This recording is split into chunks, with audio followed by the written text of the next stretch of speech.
अगर यही कारोबार आपका चलता रहा प्रधानमंत्री जी और गृह मंत्री जी, तो लोगों का भरोसा न्याय पर से उठ गया है और आप पर से भी उठ जाएगा। आप मान के चलिए, इस तरह से अगर आपका व्यवहार चलता रहा तो देश का भरोसा आप खो देंगे। अब जो सर्जिकल स्ट्राइक होने वाली है उसके बारे में मैं बताता हूं।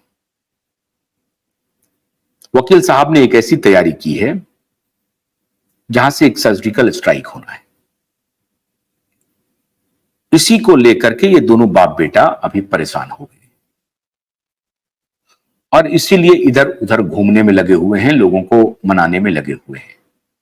और अगर इनका मुख्यमंत्री का दांव चल गया कि भाई मुख्यमंत्री का मैं चेहरा हूं, तो एक संदेश जा सकता है और इसका दबाव, ये देखिए, ये जो तस्वीर आप देख रहे हैं, ये देखिए, ये राहुल गांधी बैठा हुआ है।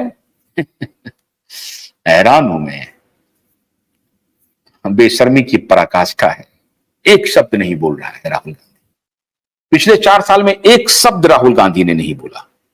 भाई इस परिवार से कोई भी अपेक्षा रखना बेईमानी होगी। आज के दिन में राहुल गांधी जिस प्रकार से झूठ का वातावरण चला रहे हैं और जिस प्रकार का कृत्य कर रहे हैं वो दुखद है।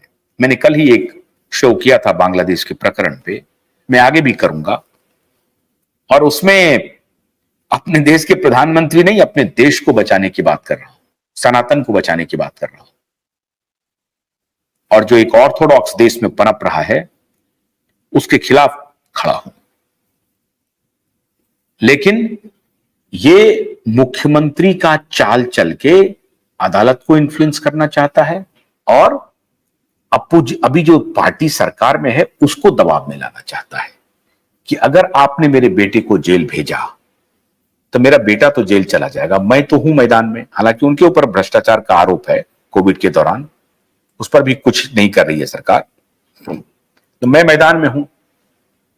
चुनाव होंगे, चुनाव में अगर यूनानिमसली मैं मुख्यमंत्री बन जाऊंगा तब मैं आपके खिलाफ काम करूंगा, और इसी का परम्यूटेशन कॉम्बिनेशन दोनों के बीच में चल रहा है।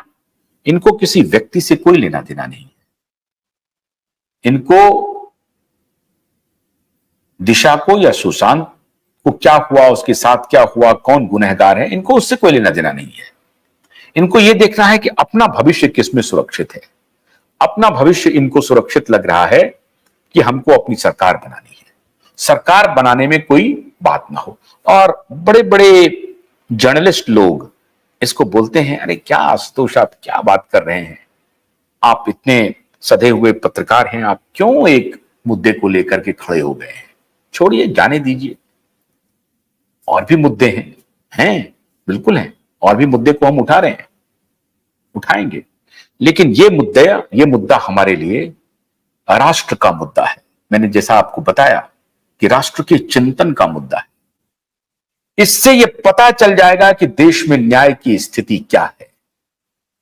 कोविड के दौरान जो अन्यायियों ने अन्याय किया उसमें थोड़ी बहुत सफलता मिली। हालांकि आज एक बहुत बड़ा पाप हुआ है 6 अगस्त को, और फिर पापियों ने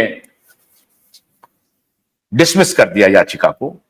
मैंने आप सोचिए, आप कल्पना कीजिए, जिस बूटी का कोई ट्रायल नहीं है उनको कहा जा रहा है कि ट्रायल का डेटा दिखा दीजिए, तो कोर्ट यह कह रही है कि मैं एक्सपर्ट कमेटी के ऊपर नहीं बैठ सकता हूं।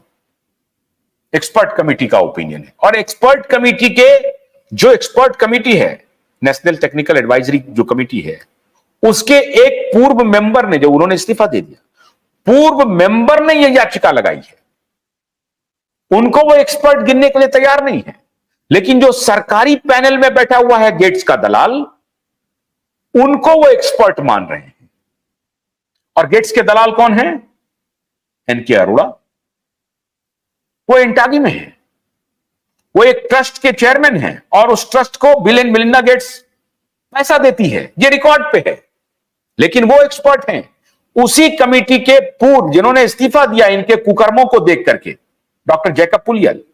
डॉक्टर जैकब पुलियल ने कहा कि साहब आप सिर्फ डेटा, सेफ्टी डेटा दे दीजिए आप, कि what is your safety data. Rotavac का। और रोटावैक का देखिए कि कल उन्होंने डिसमिस किया और डिसमिस करते ही प्रचार शुरू हो गया।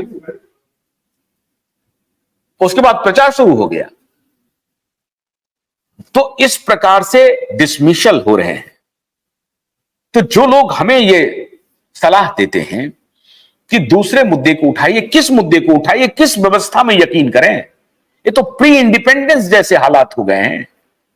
किससे कहें, क्या कहें? कभी कभी लगता है कि सड़क पर उतर के आंदोलन करने लगे, आंदोलन करने का भी क्या लाभ? तो ये स्थिति बहुत ही दुरूह है। भोलानाथ के 2-in-1 बैटरी ऑपरेटेड हार्वेस्टर कम ब्रश कटर के साथ ट्रॉली अतिरिक्त लागत पर उपलब्ध है।